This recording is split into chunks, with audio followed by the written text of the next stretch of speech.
कक्षा 10 गणित प्रश्नावली 1.3 के अंतर्गत आज हम प्रश्न नंबर इन तीनों को हल करेंगे, जिसमें कहा है अपरिमेय संख्याओं को सिद्ध कीजिए। तो आज हम सारी अपरिमेय संख्याओं को सिद्ध करेंगे। इससे पहले हम इसका बेसिक समझेंगे कि परिमेय अपरिमेय ये संख्या होती क्या है। हम ये बताएंगे कि परिमेय और अपरिमेय संख्या कौन कौन सी हैं, परिमेय कौन सी होगी और अपरिमेय कौन सी होगी।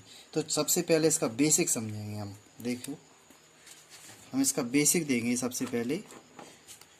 तो हम इसकी बेसिक की बात करें तो बेसिक में सबसे पहली बात है, सबसे पहले हम प्राकृत संख्या के बारे में बात करते हैं। सारी बात क्लियर हो जाएगी। प्राकृत संख्या क्या होती है? प्राकृत संख्या होती हैं जो 1 से स्टार्ट होती हैं, 1 2 3 4 डॉट डॉट जाती है कहाँ तक? अनंत तक जाती है। कहाँ तक जाती है? अनंत तक। जो 1 से स्टार्ट होती है और अनंत तक जाती है उसे हम प्राकृत संख्या कहते हैं। अब पूर्ण संख्या किसे कहते हैं? पूर्ण संख्या। इसका परिमेय संख्या में कुछ एक्शन है, इसलिए इसे बता रहे हैं। तो पूर्ण संख्या क्या होती है? पूर्ण संख्या 0 से स्टार्ट होती है। कहाँ से होती है? 0 1 2 3 4 5 डॉट डॉट डॉट कहाँ तक आती है? इन्फिनिटी तक।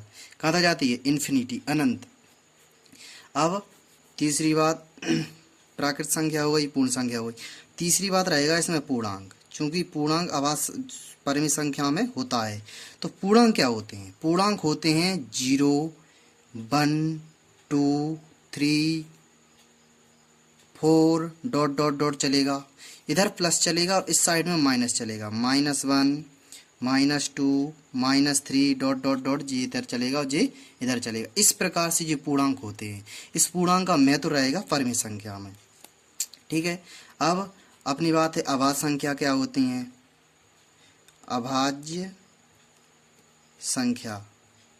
अभाज्य संख्या क्या होती हैं भाई? तो अभाज्य संख्या समझेंगे कि होती क्या है। अभाज्य संख्या जो स्वयं से विभाजित हों और 1 से विभाजित हों। 2 भी स्वयं से विभाजित है और 1 से विभाजित है। 3 भी स्वयं से विभाजित है और 1 से विभाजित है। 4 नहीं है, क्योंकि 4 स्वयं से विभाजित है। 4 स्वयं से विभाजित है और ये 4 2 से विभाजित हो गई। 2 दूनी 4, फिर 2 से विभाजित हो गई। इस वजह से यहाँ पर जो अभाज्य संख्या रहेंगी वो रहेंगी 2 3 5 7 11 13, इस प्रकार चलती रहेंगी। जो स्वयं से विभाजित होती हैं या 1 से विभाजित होती हैं उन्हें अभाज्य संख्या कहते हैं। तो फिर भाज्य संख्या किसे कहेंगे? भाज्य संख्या किसे कहेंगे? भाज्य संख्या उसे जो बची खुची रहेंगी वही तो भाज्य संख्या रहेंगी। क्या बचेंगी? अपनी बचेंगी 4 बचा, 6 बचा, 8 10, ये अपनी रहेंगी भाज्य संख्या। जो 2 से भी विभाजित हैं, 4 से भी विभाजित हैं, 1 से भी विभाजित है। ये 2 से विभाजित, 3 से विभाजित और 1 से विभाजित। ये 2 से रहेगा, ये 2 से भी रहेगा, 5 से रहेगा, इसलिए ये भाज्य संख्या कहलाएंगी। अब बात आती है परिमेय संख्या की। किसकी आती है? परिमेय संख्या की। तो परिमेय संख्या क्या होती है? नंबर डाल लेते हैं 2 3 4 ये 5 और छठवीं रहेगी अपनी परिमेय संख्या। क्या रहेगी? परिमेय संख्या। बड़े ही डिटेल से समझेंगे परिमेय संख्या होती क्या है। एक भी समझ लेंगे तो कभी भूलोगे नहीं, ध्यान रखना इस बात को। परिमेय संख्या, ठीक। परिमेय संख्या क्या होती है? इसे P/Q के रूप में लिखते हैं। ध्यान रखना, लिखते हैं। तो जो हमारी परिमेय संख्या रहेगी उसे हम P/Q के रूप में लिखेंगे। इसे हम P/Q के रूप में लिखेंगे। इसका मतलब बट्टे के रूप में लिखेंगे, जिसमें अंश भी होगा और हर भी होगा। और एक बात ध्यान रखना, जो हमारा Q का मान है वो कभी 0 नहीं होगा, तब वो परिमेय संख्या रहेगी। पहली शर्त रहेगी कि P/Q के रूप में हो, पहली बात। और दूसरी बात कि जो Q का मान है वो कभी शून्य नहीं होना चाहिए। यदि वो शून्य हो गया तो वो परिमेय संख्या नहीं रहेगी। इस बात को ध्यान रखना, यदि वो शून्य हो गया तो परिमेय संख्या नहीं रहेगी, फिर वो अपरिमेय बन जाएगी। और तीसरी कंडीशन रहेगी, वो रहेगी HCF। जो P और Q का रहेगा वो रहेगा 1। कितना रहेगा? यदि इसका और इसका HCF, इसका और इसका HCF यदि 1 आया कितना आया, ओनली फॉर वन, तो ही वो परिमेय संख्या है, नहीं तो वो परिमेय संख्या नहीं है। ध्यान रखना। जैसे 1/2 एक परिमेय संख्या है। क्या है, 1/2 एक परिमेय संख्या है, क्योंकि एक का आप गुणनखंड करोगे तो एक एकम एक, और दो का करोगे तो दो एकम दो, तब क्या बनेंगे, 1 बराबर 1 और जी रहेंगे 2 बराबर 2। तो यहाँ पर एक रहेगा, यहाँ पर एक रहेगा, तो इसका एचसीएफ कितना होगा, एचसीएफ कितना होगा, इसका एचसीएफ होगा 1, तो इसका एचसीएफ कितना होगा 1। तो हाँ ये परिमेय संख्या है। क्या है एक परिमेय संख्या, क्या 2/4 एक परिमेय संख्या है, आप बताओ कैसे पता लगाओगे, क्या 2/4 एक परिमेय संख्या है। तो सबसे पहले हम इनके इसका और इसका एचसीएफ निकालेंगे। यहाँ पर लिखा है पी क्यू बराबर 1 रहेगा, पी क्यू बराबर 1, इसका एचसीएफ आएगा वो 1 ही आएगा, इस बात को ध्यान रखना, नहीं तो हमारी वो परिमेय संख्या नहीं रहेगी।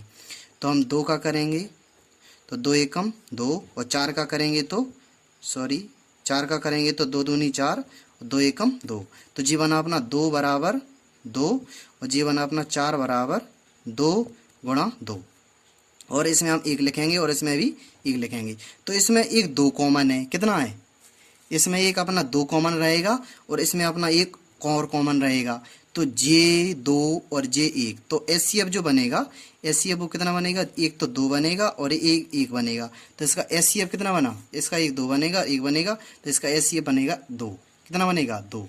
इस प्रकार से जी हमारी परिमेय संख्या नहीं होगी, लेकिन इसे हम काट देंगे। कैसे काट देंगे, तो जी रहेगा 1/2, 2 एकम 2, 2 दूनी 4, तो अब जी परिमेय संख्या बनेगा।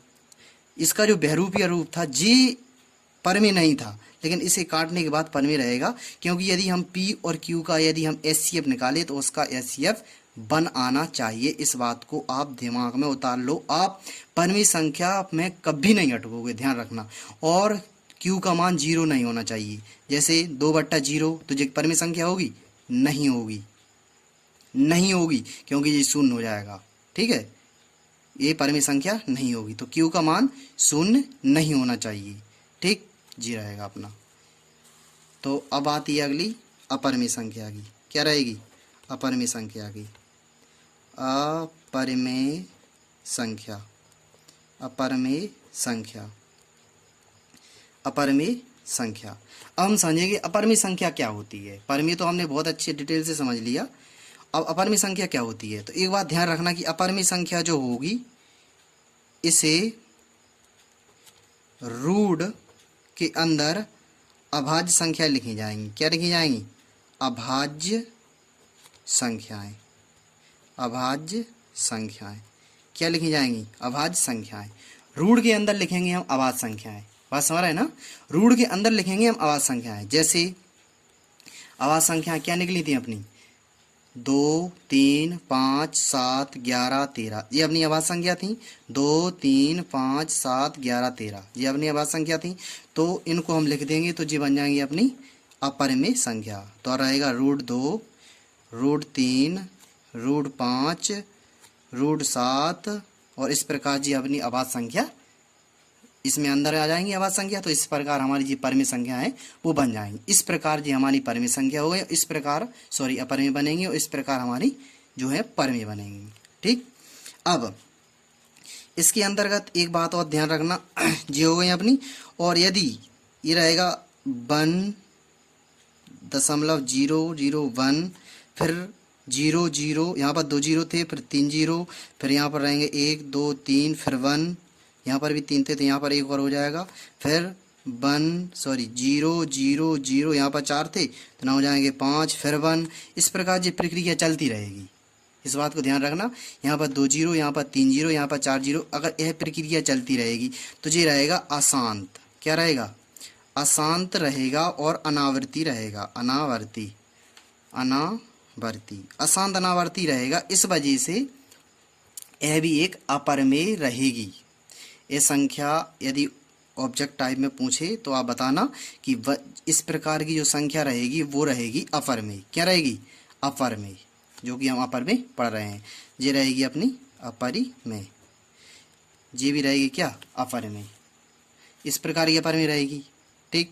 अब और यदि वो कहे कि 1.3 का बार लगा हो, बार का मतलब है ये तीन संख्या है वो बार बार आ रही, क्या आ रही है, तीन संख्या है वो बार बार आ रही है, तो बार बार आएगी, बार बार आ रही ना, तीन ही आएगी ना, ज़्यादा तो नहीं आएगी। इसमें तो ज़्यादा अंक बढ़ रहे थे, संख्या बढ़ती जा रही थी, तो इसमें तीन ही बढ़ेगा, तो ये शांत तो होगा, सॉरी अशांत तो होगा, लेकिन अनावृत्ति नहीं होगा, ये आवृत्ति होगा, क्या होगा, आवृत्ति होगा। इस वजह से अशांत तो होगा लेकिन आवृत्ति होगा, इस वजह से ये परमेय रहेगा, परमेय, परमेय, परमेय संख्या रहेगी। ध्यान रखना इस बात को, कभी भी एग्जाम वगैरह में मिले आपको तो बताना कि ए रहेगा अशांत अनावृत्ति रहेगा, क्योंकि इसमें जीरो बढ़ रहे हैं, संख्या बढ़ रही है, इसमें नहीं बढ़ेंगी, इसमें तीन ही तीन आएगा। आप बहुत जाओ तो तीन ही मिलेगा, बार का मतलब है बार बार तीन आ रहे हैं, तो जी रहेंगे, अशांत तो रहेगी लेकिन अनावृत्ति नहीं रहेगी, जी आवृत्ति रहेगी, इस वजह से जी परमेय संख्या रहेगी। इस वजह से हमने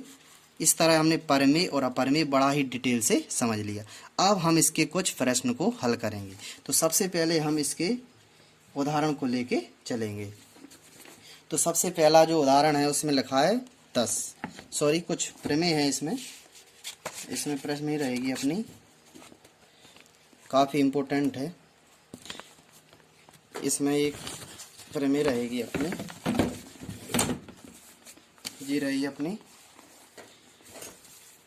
रूट दो एक अपरमेय संख्या है। काफ़ी इंपॉर्टेंट है, क्वेश्चन कई बार पूछा चुके हैं जी कि रूट दो एक अपरमेय संख्या है, भले ही प्रमेय है 1.4 है, जी प्रमेय आती है। तो सबसे पहले हम प्रमेय सिद्ध करेंगे 1.4।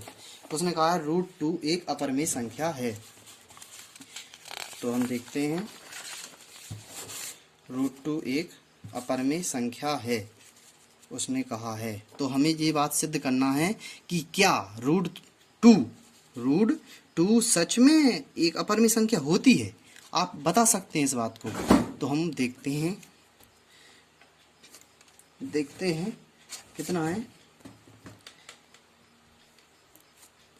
प्रमेय 1.4, ठीक, प्रमेय 1.4। तो लिखेंगे कि यहाँ पर सिद्ध करना है रूट टू एक अपरमेय संख्या है, तो हम लिखेंगे मानेंगे, ऐसा मानेंगे सिर्फ कि माना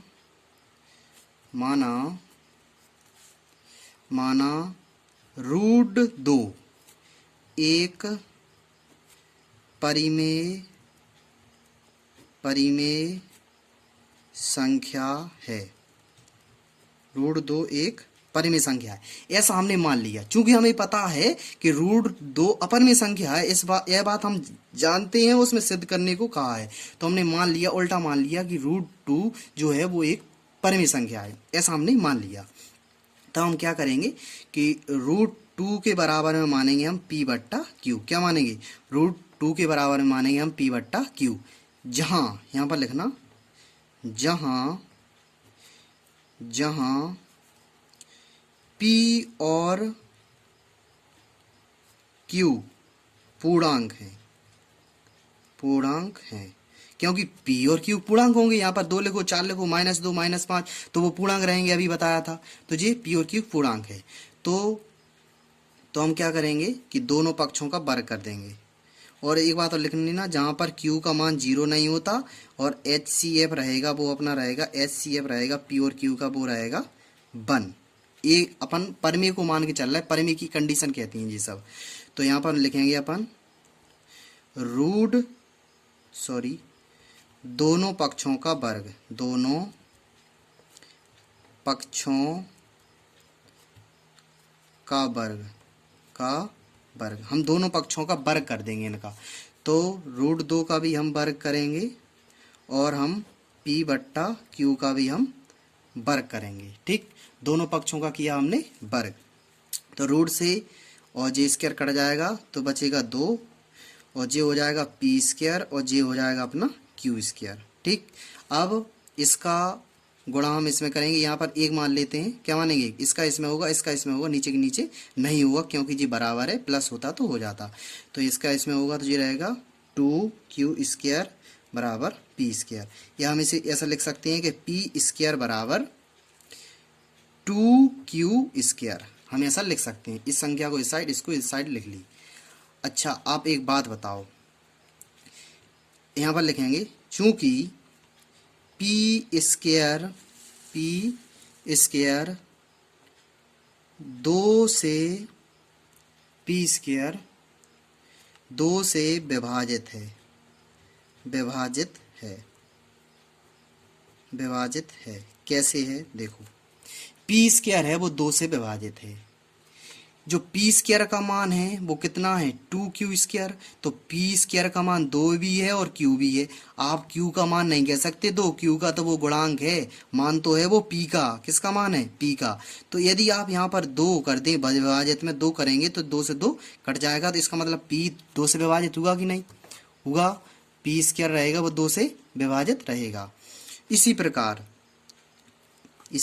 प्रकार p भी 2 से विभाजित होगा, विभाजित होगा। p भी तो 2 से विभाजित होगा। जब पी स्क्वायर 2 से विभाजित हो गया तो p भी 2 से विभाजित होगा। अब कैसे होगा देखो, यदि हमने मान लिया कि पी स्क्वायर बराबर रहेगा, जे पी स्क्वायर अपना 2 से विभाजित है, किससे 2 से, ये कट गया, ठीक है। तो p भी 2 से विभाजित होगा। कैसे, तो जे स्क्वायर जाएगा, जी रहा 2 पी स्क्वायर, तो p बराबर बनेगा अपना √2।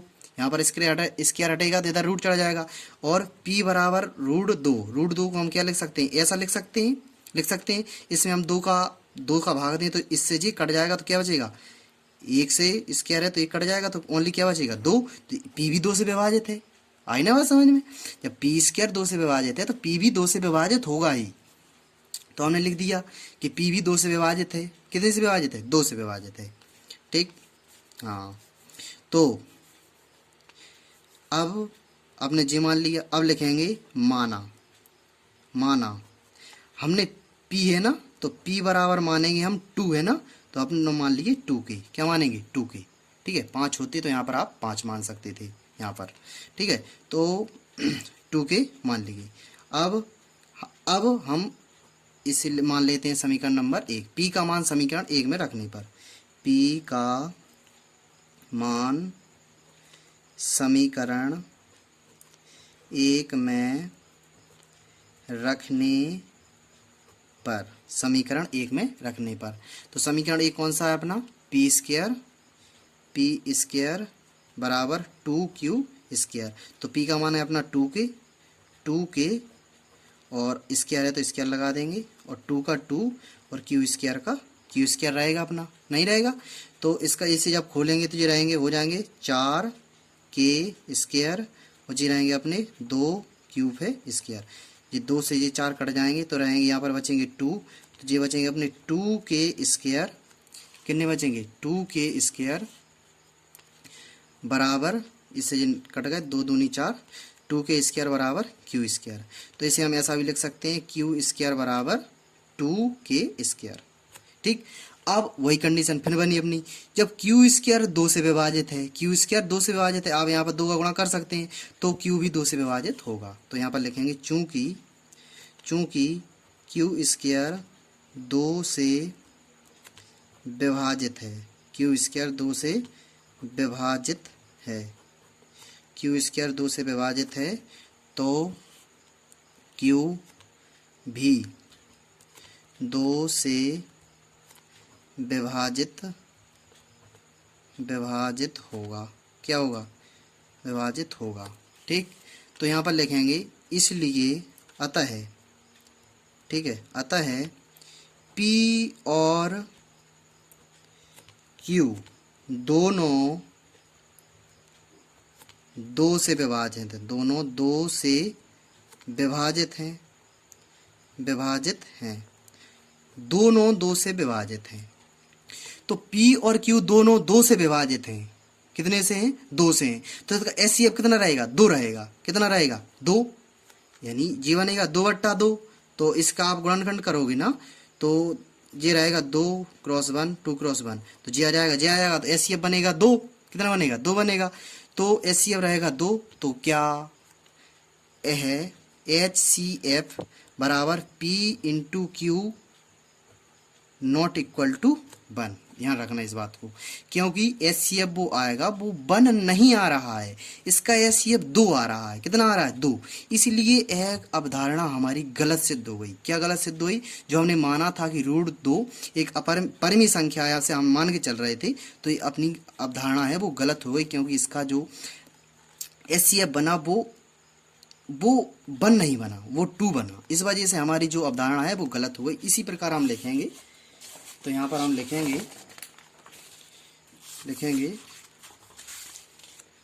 कि चूंकि हमारी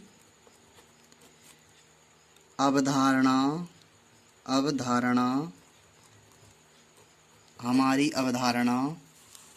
चूंकि हमारी अवधारणा विरोधाभास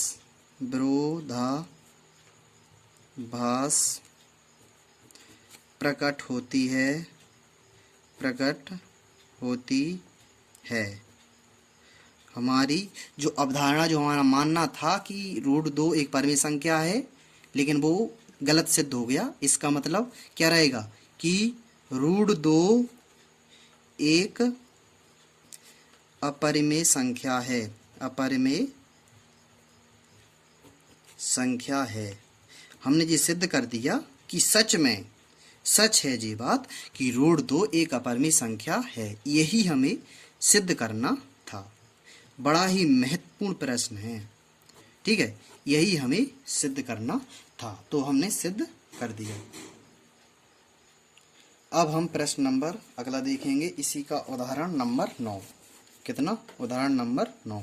तो यहाँ पर लिखा है कि √3 एक अपरिमेय संख्या है। हमें बताना है कि √3 एक अपरिमेय संख्या है। इसको हम हल करेंगे अभी। तो लिखेंगे, उदाहरण है अपना 9। कितना है? 9। तो यहाँ पर लिखेंगे उदाहरण 9। तो हमने उदाहरण नंबर 9 लिख लिया। उसमें लिखा है √3 एक अपरिमेय संख्या है। तो हम मानेंगे कि √3 एक परिमेय संख्या है। हमने ऐसा मान लिया कि √3 एक परिमेय संख्या है। तो √3 बराबर लिखेंगे हम P/Q। क्या लिखेंगे? P/Q, जहां P और Q पूर्णांक हैं। क्या हैं? P और Q रहेंगे अपने पूर्णांक, और Q का मान 0 नहीं रहेगा, और HCF रहेगा अपना P और Q का, वो रहेगा 1। ठीक, तो ये अपना हो गया। तो हम क्या करेंगे? दोनों पक्षों का वर्ग करने पर, दोनों पक्षों का वर्ग, हम दोनों पक्षों का वर्ग कर देंगे। तो √3 फे स्क्वायर बराबर जी रहेगा P/Q फे स्क्वायर। तो जी रूट से स्क्वायर कट जाएगा, तो रहेगा 3, और जे हो जाएगा अपना P स्क्वायर, और जे हो जाएगा अपना Q स्क्वायर। ठीक है, ये हो जाएगा P स्क्वायर, जे Q स्क्वायर। इसका इसमें गुणा करेंगे, जी बनेगा 3Q स्क्वायर बराबर P स्क्वायर, और P स्क्वायर बराबर हो जाएगा अपना 3Q स्क्वायर।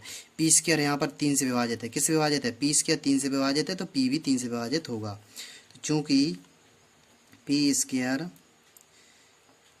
3 से विभाजित है,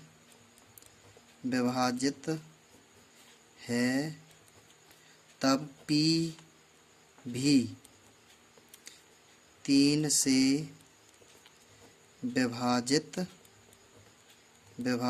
होगा। 3 भी 3 से विभाजित होगा। जब P स्क्वायर 3 से विभाजित है तो P भी होगा। P स्क्वायर जब 3 से विभाजित है, P स्क्वायर 3 से विभाजित है, तो P बराबर √3 हो जाएगा, और इसका स्क्वायर हो जाएगा √3 का स्क्वायर हो जाएगा, तो J भी अपना 3 से विभाजित रहेगा। ठीक, तो P स्क्वायर भी 3 से विभाजित है। ठीक है, अब हम मानेंगे, माना P बराबर, वहाँ पर 2 था, यहाँ पर 3 है, तो हम 3 के मान लेंगे। इसे समीकरण नंबर 1 बना लेंगे। तो P का मान समीकरण 1 में रखने पर, P का मान समीकरण 1 में रखने पर, तो हम P का मान है जो हम समीकरण 1 में रख देंगे। तो समीकरण 1 है अपना P² बराबर 3Q²। तो P² का मान है अपना 3K, तो हमने रख दिया 3K² और ये रहेगा 3Q²। तो इसका हम खोलेंगे तो ये बनेगा 9K² और ये बनेगा अपना 3Q²। ये बन गया अपना। ठीक, अब इसे हम काट देंगे तो जो बनेगा 3 3 का 9, तो जो हो जाएंगे 3K² और जो बनेगा अपना 3Q²। या आप यहाँ पर ये 3 है जी, यहाँ पर नीचे ले आकर भी काट सकते थे, तो 9/3 हो जाता, तो ये 3 3 का 9 ही बचता। ठीक, तो आप ये 3 है यहाँ पर ले आके भी काट सकते थे। ठीक है, तो हमने बराबर में ही काट दिए। तो यहाँ पर बना अपना Q² बना अपना 3Q²। कितना बना? 3Q²। तो Q² 3 से विभाजित है तो Q भी 3 से विभाजित होगा। चूँकि Q² 3 से विभाजित है, इसी प्रकार Q भी 3 से विभाजित होगा। ठीक है, Q भी 3 से विभाजित होगा। इस प्रकार अतः P और Q दोनों 3 से विभाजित हैं, 3 से विभाजित हैं, दोनों 3 से विभाजित हैं। P और Q दोनों 3 से विभाजित हैं, तो इसका HCF जो P और Q का रहेगा वो 3 रहेगा, 1 नहीं रहेगा। इस वजह से हमने कह दिया नहीं रहेगा। तो हमारी जो सोच थी कि एक परमी संख्या है, तो वो हमारी सोच गलत हो चुकी है। ठीक, इसमें हम करेंगे अतः हमारी अवधारणा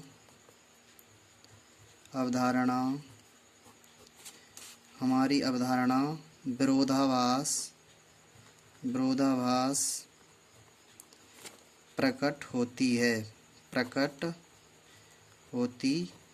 हमारी जो अवधारणा थी सोचने की वो गलत प्रकट हो चुकी है।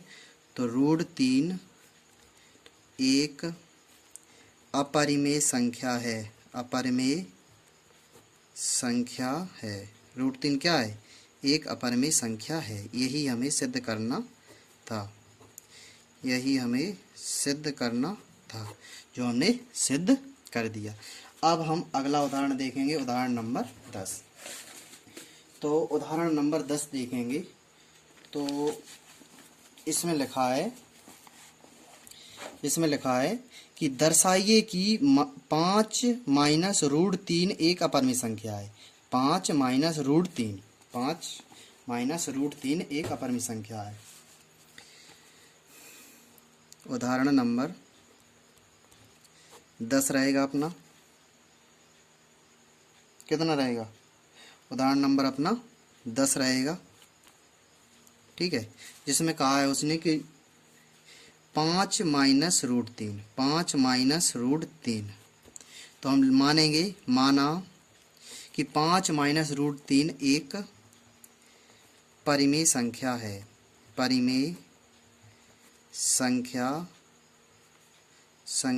है, ऐसा हमने मान लिया। तो हम 5 - 3 √3 बराबर मानेंगे हम P/Q, जहाँ P और Q पूर्णांक हैं, और Q का मान नहीं होगा 0, और इसका HCF रहेगा जो P और Q का वो 1 रहेगा। कितना रहेगा? 1 रहेगा। ठीक, तो यहाँ पर देखो 5 यहीं पर रहेंगे और जो √3 है हम उस साइड ले जाएंगे तो ये रहेगा P/Q, ये हो जाएगा √3। ठीक है, √3। माइनस वाली संख्या बराबर के पक्षांतरण होती है तो माइनस प्लस हो जाती है, प्लस माइनस हो जाती है, इस बात को ध्यान रखना। तो एक बात हम आपको बता दें कि यदि कोई भी संख्या हो, परमे से परमे घटे तब परमे रहती है, परमे से परमे जुड़े तब परमे रहती है, परमे परमे का गुणा हो तब परमे रहती है, इस बात को ध्यान रखना। ठीक, तो ये रहेगा अपना 5 माइनस ये अंदर आ जाएगा तो P/Q बराबर में √3 रहा। इसका भी हमने पक्षांतरण किया इस साइड तो ये अपने हो गए P/Q। तो इस बात को ध्यान रखना कि इसके नीचे हम 1 लिख सकते हैं, कोई दिक्कत नहीं है। तो ये भी एक परिमित संख्या है और ये भी एक परिमित संख्या है, आपस में घट रही हैं, घटें जुड़ें कुछ भी हो, भाग हो तो वो परमेय ही रहेंगी। दो परमेय का कुछ भी हो तो वो परमेय ही रहेंगी। लेकिन एक साइड परमेय हो और बराबर की दूसरी साइड अपरमेय हो तो वो अपरमेय रहेगी, वो परमेय परमेय नहीं रहेगी। इस बात को ध्यान रखना। परमेय परमेय होती तो हम कह सकते थे, लेकिन एक साइड अपरमेय एक साइड परमेय, जे हो गई अपनी अपरमेय और जे हो गई अपनी परमेय, तो क्या रहे हो जाएगा जी, ये अपरमेय हो जाएगा।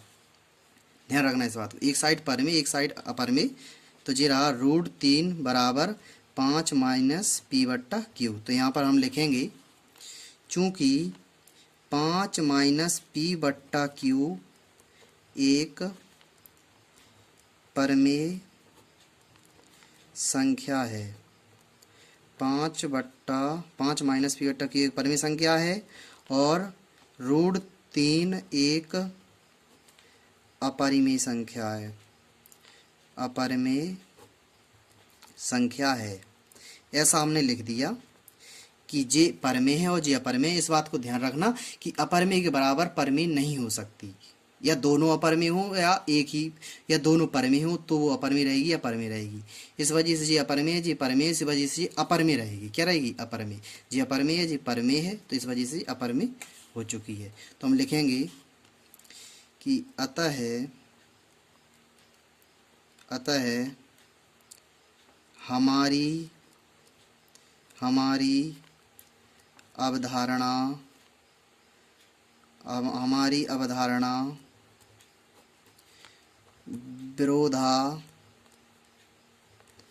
विरोधाभास प्रकट होती है।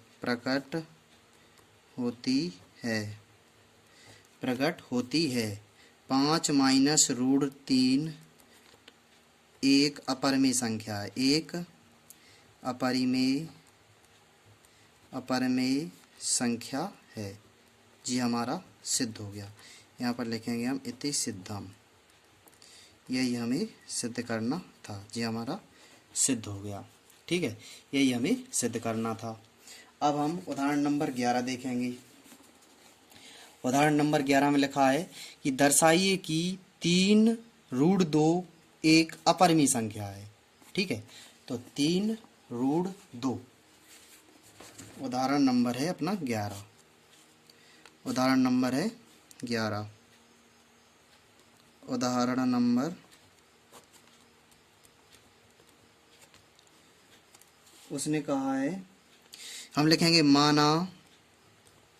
माना 3√2 एक परिमेय संख्या है, एक परिमेय संख्या है। ऐसा हमने लिख दिया कि जौन जी संख्या है वो परिमेय संख्या है। तो हमने लिख दिया कि माना कि 3√2 एक परिमेय संख्या है, तब 3√2 बराबर P/Q, जहाँ P और इस ये लिखना जरूरी है, P और Q पूर्णांक हैं, P और Q पूर्णांक हैं और Q का मान 0 नहीं होगा, Q का मान 0 नहीं होगा और HCF रहेगा, P और Q का वो रहेगा 1। इस चीज़ को सॉरी HCF रहेगा, वो रहेगा 1। यह चीज़ आप लिखते चलेंगे, HCF रहेगा 1। तो हम देखते हैं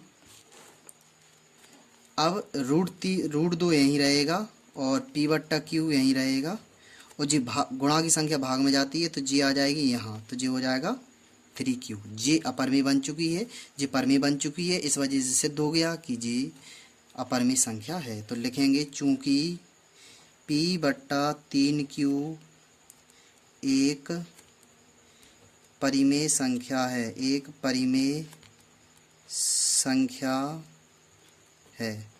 ठीक है, p बट्टा 3q एक परिमेय संख्या है।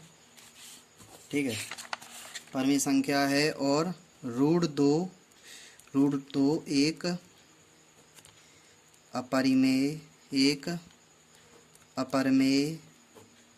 अपरमेय संख्या है।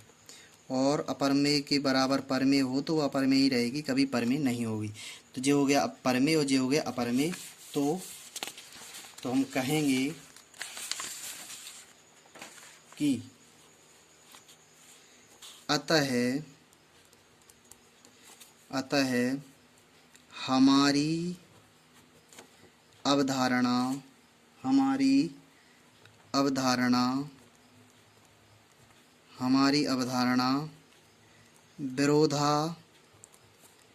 विरोधाभास प्रकट होती है। विरोधाभास प्रकट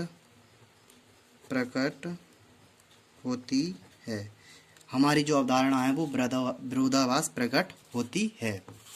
ठीक है, तो लिखेंगे कि 3√2 एक अपरिमेय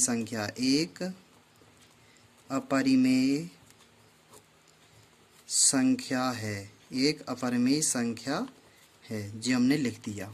ठीक, हमने लिख दिया कि 3√2 एक अपरिमेय संख्या है। अब हम प्रश्नावली 1.3 के प्रश्न 1 को देखेंगे। तो यहाँ पर लिखा है, सिद्ध कीजिए कि √5 एक अपरिमेय संख्या है। हम ऐसा सवाल कर चुके हैं, √3 और 2 कर चुके हैं। आप स्वयं से लगाने की कोशिश करें। ठीक है, तो हम प्रश्नावली देखेंगे। प्रश्नावली 1.3। ठीक है, तो यहाँ पर कहा है उसने √5 एक अपरिमेय संख्या है। तो हम मानेंगे कि माना कि √5 एक अपरिमेय संख्या है। √5 एक अपरिमेय संख्या है, हम ऐसा मान लेंगे। √5 एक अपरिमेय संख्या है, परिमेय संख्या है, ऐसा हम मान लेंगे। परिमेय संख्या है। हमने मान लिया कि √5 जो है वो एक परिमेय संख्या है। तब √5 बराबर रहेगा अपना p बट्टा q। तो p और q क्या होंगे? अपने पूर्णांक होंगे। p और q पूर्णांक है, p और q पूर्णांक होंगे। और q का मान कितना नहीं होगा? 0 नहीं होगा। और HCF कितना होगा p और q का? p और q का होगा अपना 1। ठीक, अब हम दोनों पक्षों का वर्ग कर देंगे। दोनों पक्षों का वर्ग करने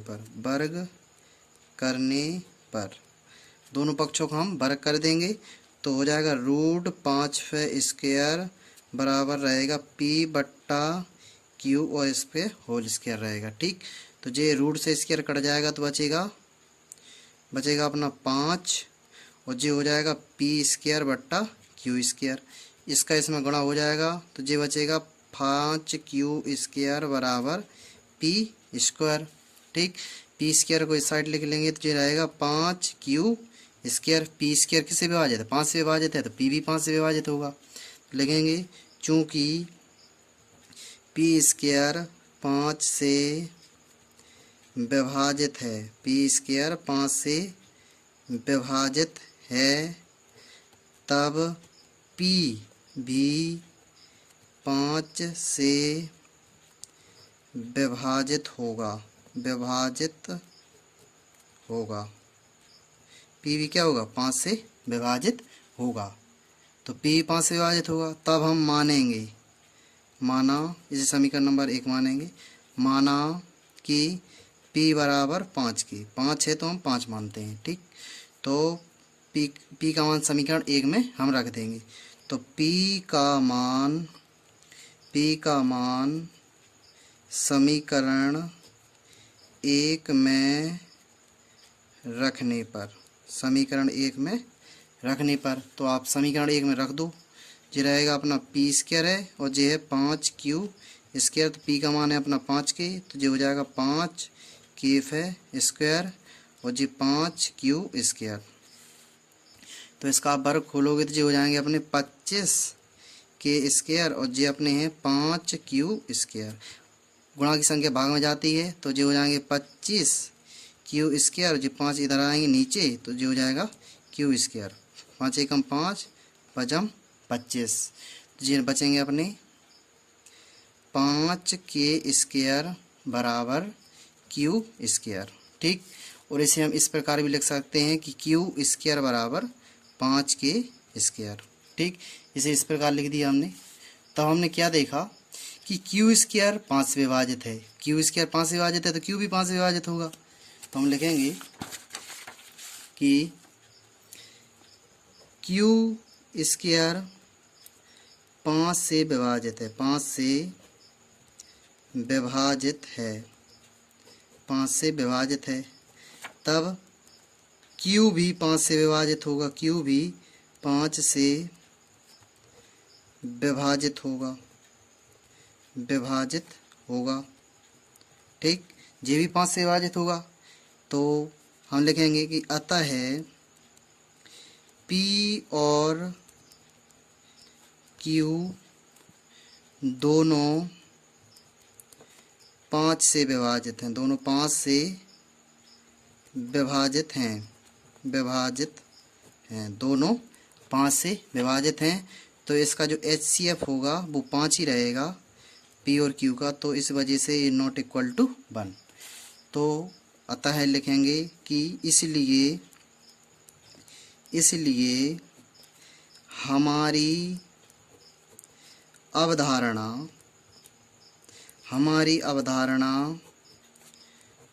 विरोधाभास प्रकट होती है, हमारी अवधारणा विरोधाभास प्रकट होती है। रूट 5 एक अपरिमेय संख्या है, अपरिमेय संख्या है। ये हमारा आंसर हो गया, संख्या है। यहाँ लिखेंगे हम इति सिद्धम, इति सिद्धम। हमने सिद्ध कर दिया कि रूट 5 तो हमारी अपरिमेय संख्या है। अब हम प्रश्न नंबर अगला करेंगे। दूसरा देखो, इसमें लिखा है, कितना लिखा है? इसमें लिखा है 3 + 2 रूट 5 एक अपरिमेय संख्या है। 3 + 2 रूट 5। प्रश्न नंबर दूसरा, तो माना 3 + 2 रूट 5 एक परिमेय संख्या है, परिमेय संख्या है, ऐसा हमने मान लिया। ठीक, तब हम क्या करेंगे कि 3 + 2 रूट 5 बराबर हम P/Q रख देंगे, जहाँ P और Q पूर्णांक हैं, P और Q पूर्णांक हैं। क्या है? P और Q पूर्णांक है। और Q का मान कितना नहीं होगा? 0 नहीं होगा। HCF कितना होगा? HCF रहेगा अपना P और Q का रहेगा, वो रहेगा 1। कितना रहेगा? 1। तो 3 उधर जाएंगे, पक्षांतरण हो जाएगा, तो 2 रूट 5 यहीं रहे और जो हो जाएंगे P/Q और जो हो जाएंगे -3। प्लस की संख्या उस साइड जाएगी तो माइनस की हो जाएगी, और 2 जो गुणा की संख्या भाग में जाती है तो जो हो जाएगा रूट 5 और P/Q -3 और इसके बट्टा में आ जाएंगे 2। तो ये एक ही संख्या है, तो जे हो गया 1, जे हो गया अंश और जे हो गया हर। अंश बट्टा हर वाली संख्या परमेय हो जाती है और ये अपरमेय हो जाएगी। तो परमेय अपरमेय दोनों बराबर में है, इसलिए ये अपरमेय सिद्ध हो जाएगी। क्या हो जाएगी? अपरमेय। लिखेंगे चूँकि यदि परमेय परमेय होता तो परमेय हो जाती। चूँकि P/Q -3/2 एक परिमेय संख्या है, परिमेय संख्या है। क्या है? एक परिमेय संख्या है और √5 एक अपरिमेय संख्या है, एक अपरिमेय संख्या है। क्या है? एक अपरिमेय संख्या है।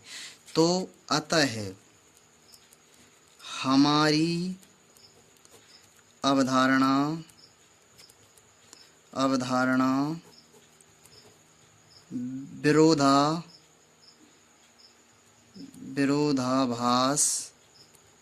विरोधाभास प्रकट होती है। हमारी जो अवधारणा थी वो प्रकट होती है। गलत। तो 3 + √2 5, √5 एक अपरिमेय संख्या है, एक अपरिमेय संख्या है। ये हमने बता दिया कि ये परमेय नहीं है भाई साहब, जी है अपरमेय। हमने माना था परमेय लेकिन निकली अपरमेय। ठीक है। अब हम प्रश्न नंबर 3 हल करेंगे। प्रश्न नंबर तीसरा। तो उसने कहा है सिद्ध कीजिए कि निम्नलिखित संख्याएं अपरिमेय है। ये तीनों सवालों को हम हल करेंगे। तो पहला प्रश्न है 1/√2। पहला प्रश्न है 1/√2। तो देखो ये रहेगा अपना। पहला है माना कि 1/√2 एक परिमेय संख्या है, एक परिमेय संख्या है। ऐसा हमने मान लिया कि 1/√2 एक परिमेय संख्या है। तब हम 1/√2 बराबर मानेंगे P/Q, जहाँ P और Q पूर्णांक होंगे। क्या होंगे? पूर्णांक होंगे। ठीक। P और Q पूर्णांक होंगे और Q का मान कितना नहीं होगा? 0 नहीं होगा। और HCF कितना होगा? HCF कितना होगा? P और Q का अपना HCF रहेगा 1। कितना रहेगा? 1। तो हम लिखेंगे अंकों को पलटने पर हम अंकों को क्या करेंगे? पलट देंगे। तो जो हो जाएगा √3 √2/1 और जो हो जाएगा P/Q। ठीक। और √2 के नीचे 1 का कोई मतलब होता नहीं, तो जे बना P/Q। जी अपनी परमेय बन गई, जी अपनी अपरमेय बन गई। परमेय अपरमेय क्या होती है? अपरमेय होती है। बार बार बता रहे हैं। तो लिखेंगे कि P/Q परिमेय है, परिमेय संख्या है। P/Q परिमेय संख्या है और चूंकि √2 एक अपरिमेय संख्या है, एक अपरिमेय संख्या है, अपरिमेय संख्या है। जब अपरिमेय के बराबर परिमेय है तो अपरिमेय हो जाएगी। तो लिखेंगे अतः हमारी अवधारणा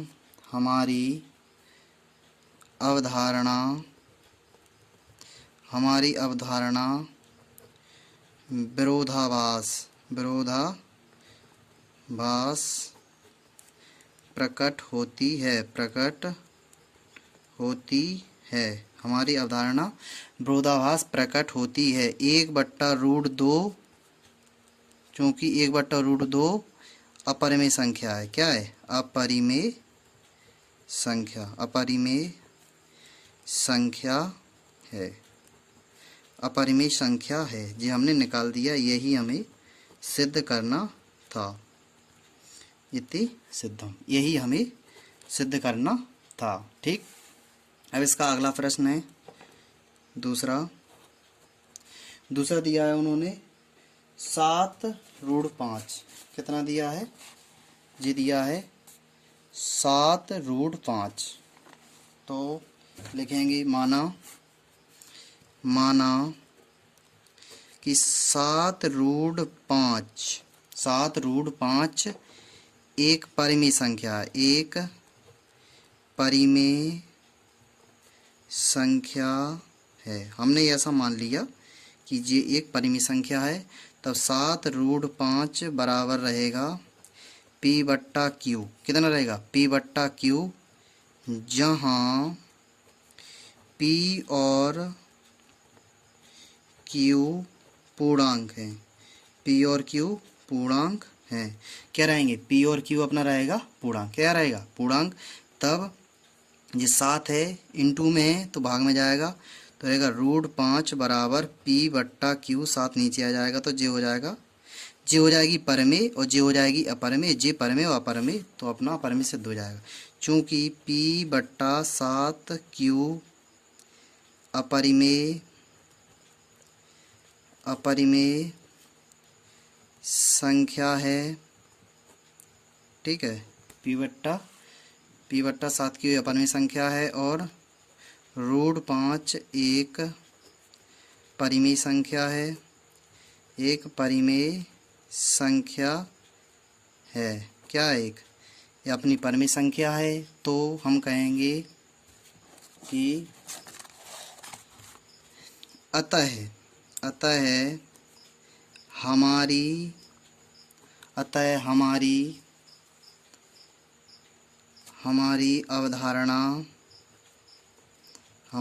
अवधारणा विरोधाभास प्रकट होती है। हमारी अवधारणा विरोधाभास प्रकट होती है, क्योंकि 7√5 तो अपरिमेय है। 7√5 अपरिमेय संख्या है। ये अपना सिद्ध हो गया। ठीक, 7√5 एक अपरिमेय संख्या है। अब इसका पार्ट तीसरा है जो, उसे देखते हैं। क्या है तीसरा? क्या लिखा है तीसरी में? 6 + √2। 6 + √2 देखेंगे तो लिखेंगे माना यहाँ पर लिखेंगे हम कि मान लेंगे, माना 6 + √2 एक परिमेय संख्या है। एक परिमेय संख्या है, ऐसा हमने मान लिया कि यह एक परिमेय संख्या है। तब 6 + √2 बराबर रखेंगे हम P बट्टा Q। ठीक, जहाँ P और Q पूर्णांक हैं। क्या होंगे? P और Q क्या होंगे? पूर्णांक हैं। P और Q पूर्णांक हैं और Q का मान कितना नहीं होगा? 0 नहीं होगा। और HCF कितना होगा? HCF P बट्टा Q बराबर रहेगा अपना 1। तो √2 यहीं रहेंगे, P बट्टा Q यहीं रहेंगे और जे 6 जो साइड चले जाएंगे तो प्लस था तो माइनस हो गया। जे अपनी परिमेय संख्या बन जाएगी। इसके नीचे एक लिख देंगे, कोई दिक्कत नहीं। जे अपनी परिमेय संख्या रहेगी और जे अपनी अपरिमेय रहेगी। तो चूँकि P बट्टा Q -6 परिमेय संख्या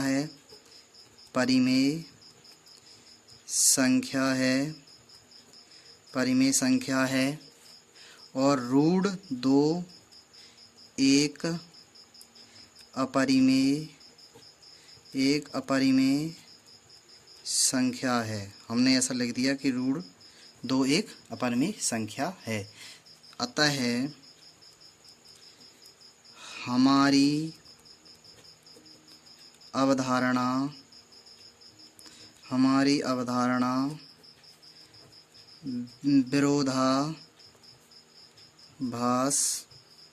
विरोधाभास प्रकट होती है। हमारी अवधारणा विरोधाभास प्रकट होती है, क्योंकि 6 + √2 एक अपरिमेय संख्या, एक अपरिमेय संख्या है। ये अपना आंसर हो गया। यहाँ लिखेंगे इति सिद्धम। ठीक है, इस प्रकार हमारे उदाहरण, प्रमेय और एक्सरसाइज कंप्लीट हो चुकी है।